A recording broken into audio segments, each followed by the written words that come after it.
आणि यानंतर थेट जाऊया ठाकरे गटाचे खासदार संजय राऊत बोलतात। स्वातंत्र्य दिनी पंतप्रधान नरेंद्र मोदी यांनी केलेल्या भाषणात युनिफॉर्म सिव्हिल कोड आणि वन नेशन वन इलेक्शन या मुद्द्यांवर भाष्य केलं आहे। देश पातळीवर या मुद्द्यांवर किंवा या दोन विषयांवर चर्चा होणं गरजेचं आहे असं पंतप्रधानांनी भाषणात म्हटलं। लोकशाहीमध्ये चर्चेला नेहमीच वाव असतो, पण मोदींच्या राज्यात चर्चेला वाव आहे का किंवा लोकशाही आहे का पहिला प्रश्न। आज देशाचा 78वा स्वातंत्र्य दिन सोहळा साजरा होतो आहे। त्याबद्दल सगळ्यात आधी महाराष्ट्रासह देशातील सर्व नागरिकांना शिवसेनेतर्फे स्वातंत्र्य दिनाच्या शुभेच्छा। खरं म्हणजे लाल किल्ल्यावरून आज मोदींचं भाषण जे झालं त्याचं वैशिष्ट्य हे होतं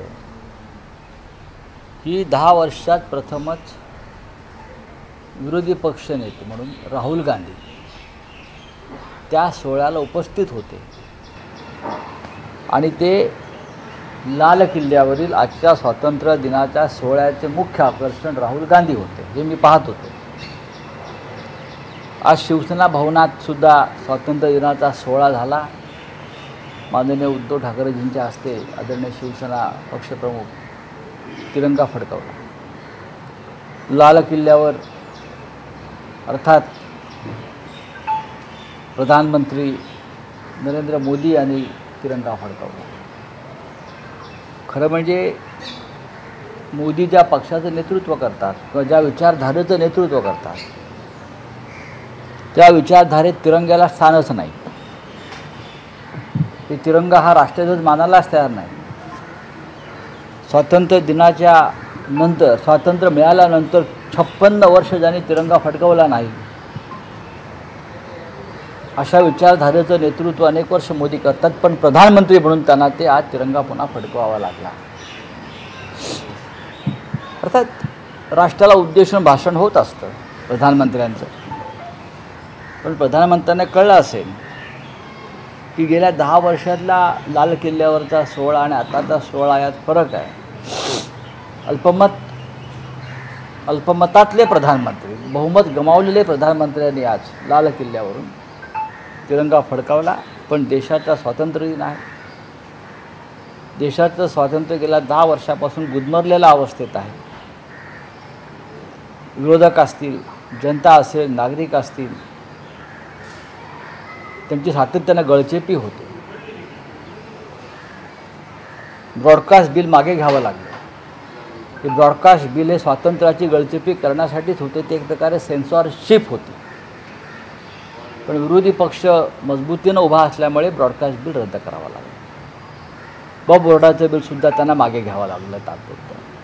त्याच्यामुळे देशाच्या स्वातंत्र्याच्या रक्षणासाठी या देशाची जनता ही जागरूक आहे आणि प्रसंगी बलिदानास सज्ज आहे। वाईट इतकंच वाटतं की देशाचा स्वातंत्र्य दिन 78वा साजरा होत असताना पुन्हा एकदा या स्वतंत्र हिंदुस्थानामध्ये जम्मू काश्मीरमध्ये आमच्या जवानांचं बलिदान झालं। अतिरेक्यांनी हल्ला केला, त्यात कॅप्टनसह काही जवानांना हौतात्म्य पत्करावं लागलं।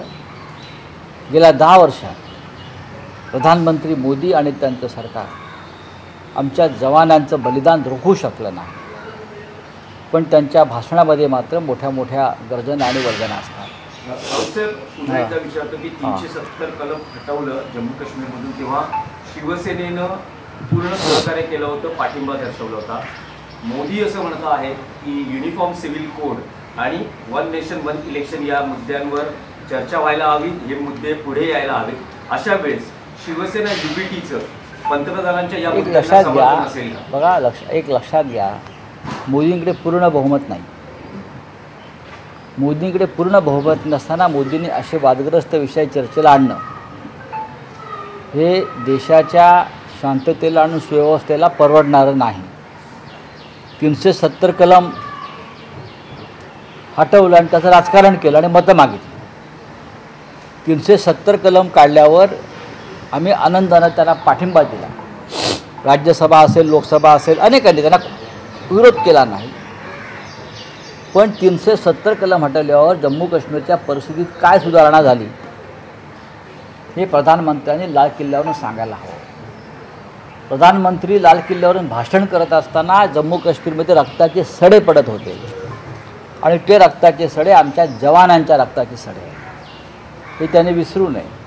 काय बदल झाला काश्मीरमध्ये? लोकशाही मार्गाने अजून विधानसभेच्या निवडणुका होऊ शकला नाहीत, विधानसभेला टाळ आहे, अजूनही इंटरनेट बंद आहे, रोजगार नाही, अमरनाथ यात्रा सुरक्षित नाही, वैष्णवदेवीची यात्रा सुरक्षित नाही, सामान्य नागरिक तिकडला आजही भयभीत आहे. मग 370 कलम करून तुम्ही जे राजकारण केलं त्यातून तुम्हाला फायदा झाला, पण देशाला काय फायदा झाला? शिवसेनेनं हिंदुत्वाच्या आणि राष्ट्रीय एकतेच्या मुद्द्यावर जसं अयोध्येतील राम मंदिराला पाठिंबा दिला, तसं आम्ही 370 कलम हटवण्यालाही पाठिंबा दिला होता. राऊतसाहेब, आणखीही मोदी यांनी भाषणात असं म्हटलं आहे की 1 लाख तरुणांना राजकारणात आणणार. म्हणजे त्यांना आम्ही, हे जे तरुण आहेत, 1 लाख तरुण आहेत, त्यांना आम्ही पैसे देणार आणि पगारावर ठेवणार. आमच्या भाजपच्या राजकारण हे फक्त भाजपच्या सोयीचं असतं आणि त्यासाठी त्यांनी भारतीय जनता पक्षाने राजकारणात दलाल निर्माण केलेले आहे. राजकारणात आणण्याचे मार्ग जे असतात, उत्स्फूर्तपणे माणसं राजकारणात येतात, तरुण राजकारणात येतात, लादले जात नाहीत. शिवसेनेमध्ये हिंदुहृदय सम्राट बाळासाहेब ठाकरेंनी असंख्य तरुणांना राजकारणात संधी दिली. अशी संधी काँग्रेस पक्षातही मिळाली, महाराष्ट्रात राष्ट्रवादी काँग्रेस पक्षात मिळाली, पण भारतीय जनता पक्ष हा तुरुंग आहे आणि त्या तुरुंगात फक्त डांबलं जातं. साहेब, राज्यातल्या राजकारणाचा विषय आहे. मंत्रिमंडळाच्या बैठकीमध्ये मुख्यमंत्री एकनाथ शिंदे, उपमुख्यमंत्री अजित पवार यांच्यात फाईलवर स्वाक्षरी करणं असो, निधी वाटप असो, आमदारांची कामं लागणी असो, या सगळ्या विषयांवर वाद होताना दिसत आहेत.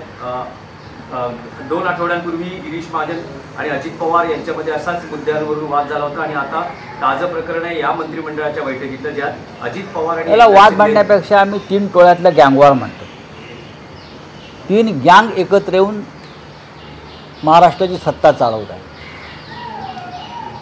मुंबईमध्ये आम्ही या गँग्स अंडरवर्ल्ड कसं चालवत होत्या ते आम्ही पाहिलं आणि अंडरवर्ल्ड एकत्र येऊन अनेकदा लूट करत होते. आज महाराष्ट्राचं सरकारसुद्धा 3 गँग चालवत आहेत आणि मग त्या गँगच्या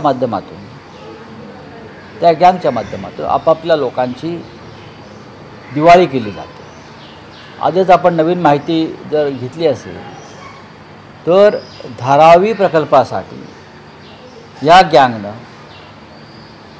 गौतम अडाणी यांना 20 भूखंड मुंबईतले आधीच दिलेले आहेत धारावी पुनर्वसन प्रकल्पाच्या नावाखाली. आता आणखी 2 मोठे भूखंड त्यांना दिले जात आहेत आणि तशी आज माहिती समोर आली. त्यातला एक भूखंड हा जिथे तुम्ही उभे आहात, कांजूर, मेट्रोकडला, तो एक मोठा भूखंड त्यांना मिळतो आहे आणि एक मुंबई शहरातला अजून एक भूखंड, म्हणजे एकूण 22 बहुमूल्य भूखंड धारावी प्रकल्पाच्या पुनर्वसनाच्या नावाखाली लुटले जात आहेत मुंबईचे. हे महाराष्ट्रामध्ये 3 गँगचं सरकार असल्यामुळेच ही लूट सुरू आहे आणि आपापल्या माणसांना असे भूखंड वाटले जात आहेत. पूर्वी मुंबईत अंडरवर्ल्डचं दबाव असताना लँड ग्रॅबिंग, लँड माफिया हे मोठ्या प्रमाणावरती मुंबईत निर्माण झाले. आज धारावी प्रकल्पाच्या नावाखाली या गँगचे लाडके उद्योगपती लँड ग्रॅबिंग करतात. लँड ग्रॅबिंग, लँड माफियागिरी आहे. तर आणखीन 2 भूखंड त्यांच्या नावावर जात असतील तर कोणत्याही परिस्थितीमध्ये शिवसेना या प्रकल्पाची एकही वीट रचू देणार नाही. चला, थँक्यू. मंत्रिमंडळाच्या बैठकीत जे वाद होत आहेत, तुम्हाला काय वाटतं की हे वाद खरे आहेत? नाही, हे वाद खरे आहेत. हे वाद खरे आहेत. 3 या टोळ्यांमधलं गँगवॉर पेटलेलं आहे. किंबहुना जी मुख्य गँग आहे देवेंद्र फडणवीस यांची आणि मिंद्यांची, या 2 गँगमध्ये सगळ्यात जास्त वॉर सुरू आहे. आणि त्यात तिसरे गँग आता आल्यामुळे हे तिघातलं गँग वार. राऊतसाहेब, लाडकी बहीण योजनेअंतर्गत महिलांच्या खात्यात आता पैसे जमा होऊ लागलेले आहेत. अनेक महिलांच्या खात्यात पैसे कालपासून जमा होण्यास सुरुवात झालेली आहे आणि पुढच्या काळातही साधारण 3,000चा हप्ता जमा होईल. अशी हप्तेबाजी किती झाली तरी सरकारी पैशात या योजनेचा लाभ लाभार्थींनी घ्यायला पाहिजे महाराष्ट्रातल्या. हे काय कोणाच्या खिशातले पैसे नाहीत. पण मला पूर्ण खात्री आहे मतांसाठी निर्माण केलेली योजना 2 महिन्यांनी यांचं सरकार जातात बंद होईल आणि नव्या स्वरूपात ही योजना आमचं सरकार महाविकास आघाडीचं ठाकरे 2 ही नव्या स्वरूपात त्याचं पुनर्जीवन केलं जाईल. मराठीतले 2च प्रश्न आहेत. इम्तियाज जलील यांनी असं म्हटलेलं आहे की त्यांची महाविकास आघाडी MIMची येण्याची इच्छा आहे. आत्ताच काही ती चर्चा करावी, अन्यथा जर काही फटका बसला तर आम्हाला दोषी ठरवू नये. नाही, ठीक आहे, त्याच्यावरती महाविकास आघाडीत नक्की चर्चा होईल. पण मला त्यांच्याविषयी असा कुठला प्रस्ताव आहे त्या संदर्भात माझ्याकडे माहिती नाही. लोकसभेच्या वेळेला सुद्धा एक प्रस्ताव अशा प्रकारे आला होता, पण त्या प्रस्तावावर आमच्याकडे चर्चाच झाली नाही. राऊसाहेब, एक आणखी मराठीतला प्रश्न आहे की आज देशाचा स्वातंत्र्य दिन आहे आणि त्यात उद्धव ठाकरे यांनी शिवसेना भवनात ध्वजारोहण केलेलं आहे. यापूर्वी मुख्यमंत्री असताना ते मंत्रालयात ध्वजारोहण करायचे.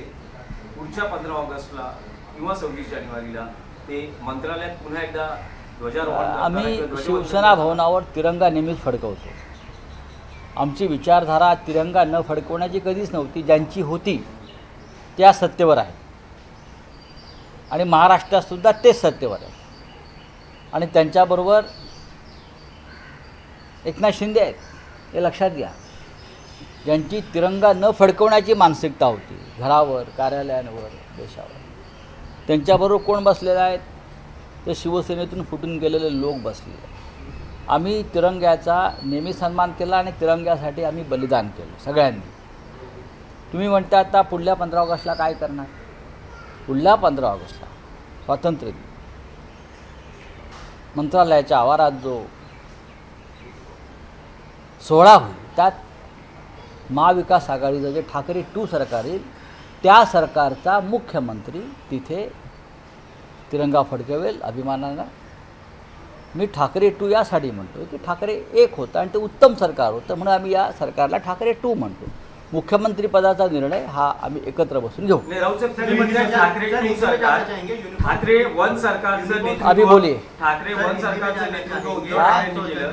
मनाया जा रहा है देश भर में. प्रधानमंत्री ने कहा कि यूनिफॉर्म सिविल कोड जो है ये बहुत गंभीर विषय है और इस पर चर्चा करना चाहिए. चर्चा करिए ना. चर्चा तो बहुत विषय पे होनी चाहिए. जो सेबी में घोटाला हुआ है और सेबी चेयरमैन ने आपके आदेश से एक भ्रष्ट उद्योगपति को जिस तरह से प्रोटेक्ट किया है और उसके कंपनी में अपनी इन्वेस्टमेंट की है, सबसे पहले उनका इस्तीफा अब तक क्यों नहीं लिया गया, उस पर प्रधानमंत्री अगर लाल किले के प्राचीर से बात करते, देश को संबोधित करते तो हम बहुत खुश हों. ये जो है ना यूनियन सिविल कोड है या और कोई है, उस पर देश चर्चा करेगा. देश में लोकतंत्र है, लोकतंत्र में हर विषय पे चर्चा होनी चाहिए, क्यों नहीं होनी चाहिए. लेकिन क्या मोदी जी के राज में लोकतंत्र बचा है? आप लोकतंत्र को खुले दिल से सांस लेने देते हो? ये उसका ऊपर बात होगी.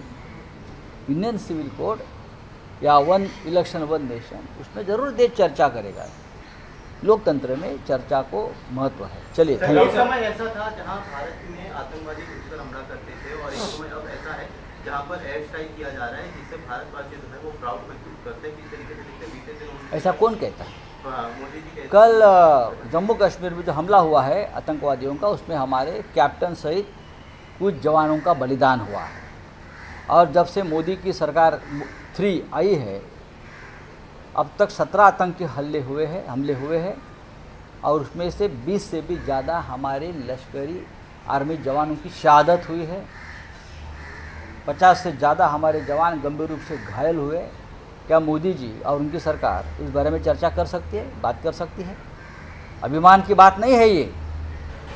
आज भी मोदी जी वहाँ तिरंगा लहरा रहे हैं और हमारे जम्मू कश्मीर में हमले चल रहे हैं, हमारे जवानों का खून नदी की तरफ बहा रहे हैं। चलिए, थैंक यू। राव साहब, एक हिंदी में सवाल है कि 370 कलम जम्मू कश्मीर में हटाने का शिवसेना ने समर्थन किया था, तो क्या यूनिफॉर्म सिविल कोड और वन नेशन वन इलेक्शन, अगर मोदी जी कहते हैं कि चर्चा होनी चाहिए तो शिवसेना हाँ, मोदी जी ने चर्चा शुरू करनी चाहिए ना। अगर लोकतंत्र देश में बचा है तो चर्चा होगी, लेकिन समर्थन करेगी क्या? जिस तरह अरे से चर्चा होगी ना, मोदी ने चर्चा की बात की है ना, तो चर्चा करने से देश को किसने रोका है? 370 कलम हटाया, हमने समर्थन दिया।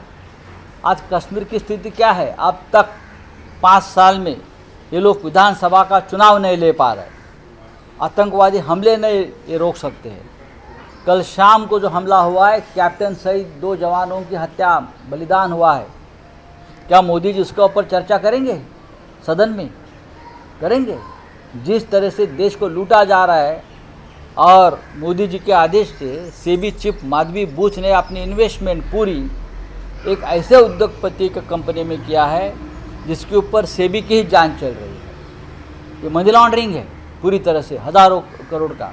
क्या मोदी जी ऐसे विषय पर चर्चा करने के लिए तैयार है? इसके लिए स्पेशल सेशन बुला लो।